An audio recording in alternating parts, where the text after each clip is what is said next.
प्रभात बच्चों, मैं मिथिलेश कुमार आपका हिंदी शिक्षक। आज की वीडियो में बाल महाभारत कथा पाठ 20 जिसका शीर्षक यक्ष प्रश्न है लेकर आपके सामने प्रस्तुत हुआ हूँ। हमने पिछली वीडियो में देखा था कि युधिष्ठिर के 4 भाई पानी की खोज में निकले थे, वे अब तक वापस नहीं लौटे हैं। अंत में युधिष्ठिर उसी सरोवर के पास पहुंचते हैं जहां पहले से इनके 4 भाई पानी की खोज में निकले थे। युधिष्ठिर वहां जाकर देखते हैं चारों भाई मृत से पड़े हैं। बारीकी से अध्ययन करने लगते हैं युधिष्ठिर। तब इन्होंने समझा कि यह तो कोई माया है। कोई शत्रु होता तो उनके पद चिन्ह जमीन पर होते, परंतु किसी शत्रु का कोई पद चिन्ह न होना संकेत करता है कि यह कोई यक्ष होगा। युधिष्ठिर ने सही अर्थ निकाला, यक्ष ही थे। उन्हें पानी पीने से रोकने वाले यक्ष थे। यह सोचकर युधिष्ठिर जलाशय में पानी पीने उतरे। फिर वही सवाल युधिष्ठिर समझ भी चुके थे, सतर्क हो गए। प्रश्न का उत्तर देना ही उचित समझा। बोला, प्रभु प्रश्न करें, मैं उत्तर देने को तत्पर हूं। प्रश्न हुआ यक्ष के द्वारा कि मनुष्य का सबसे सच्चा साथी कौन है। युधिष्ठिर ने उत्तर दिया, धैर्य। मनुष्य अपने जीवन में क्या खोकर खुश रहता है? अहंकार। सबसे धरती पर तेज गति से चलने वाला अर्थात हवा की गति से भी तेज कौन चलता है? मन। भूमि से भारी क्या है? युधिष्ठिर का उत्तर था, 9 माह गर्भ धारण करने वाली माता भूमि से भी भारी है। आसमान से ऊंचा कौन है? ये सारे प्रश्न यक्ष कर रहे हैं। सटीक उत्तर मिल रहा है, आसमान से ऊंचा पिता है। मनुष्य क्या त्याग कर सुखी बनता है? लालच। हवा की गति से अधिक तेज मन। वाह। युधिष्ठिर, अंत में एक सवाल और, बताओ इस दुनिया का सबसे बड़ा आश्चर्य क्या है? युधिष्ठिर ने कहा, महाराज, आए दिन हजारों लोग काल कवलित होते रहते हैं, मृत्यु को प्राप्त होते रहते हैं।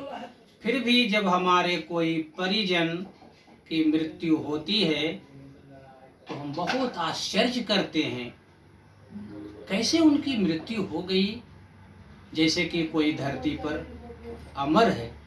धरती पर कोई अमर नहीं है, रोज मृत्यु होती है, परंतु मृत्यु के होते ही हमें आश्चर्य होता है, जबकि हमें भी मरना है। तो महाराज, दुनिया का सबसे बड़ा आश्चर्य यही है। यक्ष के सभी प्रश्नों के माकूल उत्तर, सटीक उत्तर मिला। यक्ष प्रसन्न हुए, प्रकट हो गए, छाती से लगा लिया, कहा, वत्स, तूने सही उत्तर दिया है।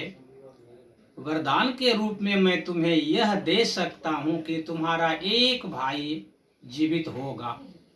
अब तुम बताओ, इन चारों में से तू किसे जीवित करना चाहता है? युधिष्ठिर ने सोचकर कहा कि मेरे छोटे भाई नकुल को जीवित कर दें। यक्ष ने कहा, कैसे वर मांग रहे हो?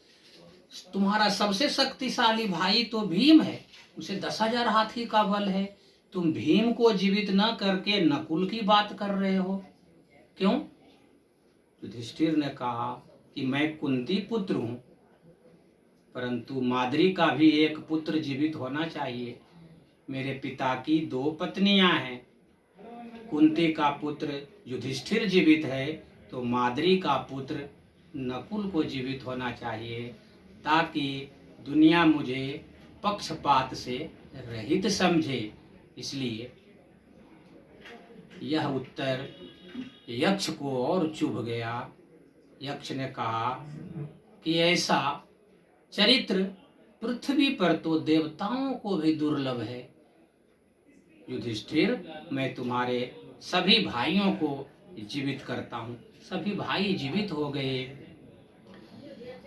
अंत में यक्ष ने कहा कि अब तुम्हारे 12 महीने का वनवास समाप्त ही होने वाला है, सकुशल समाप्त हो जाएगा, और तुम्हारा 1 साल का अज्ञातवास भी इतने तरीके से बीतेगा कि तुम्हें कोई पहचान न सकेगा, तुम्हारा परिचय किसी को नहीं मिल पाएगा। और अंत में वही हुआ। सकुशल वनवास की अवधि बीत गई। उनके ब्राह्मण लोग जो जंगल में साथ थे, सब नगर को लौट गए। जब 1 वर्ष अज्ञातवास की अवधि आई, तो अर्जुन से सलाह किया गया। अर्जुन ने कहा कि कौरव के पड़ोस में कितने शक्तिशाली राज्य हैं, पांचाल, वैदेह, मत्स्य, कहीं भी हम अज्ञातवास के रूप में रह सकते हैं। अंत में विचार हुआ कि सबसे सुंदर मत्स्य प्रदेश है, जहाँ के राजा विराट काफी शक्तिशाली, शक्ति संपन्न भी हैं, और वे दुर्योधन के प्रभाव में आने वाले भी नहीं हैं। इसलिए अज्ञातवास मत्स्याधिपति राजा विराट के नगर में बिताई जाए, और अज्ञातवास वहीं बीता। धन्यवाद।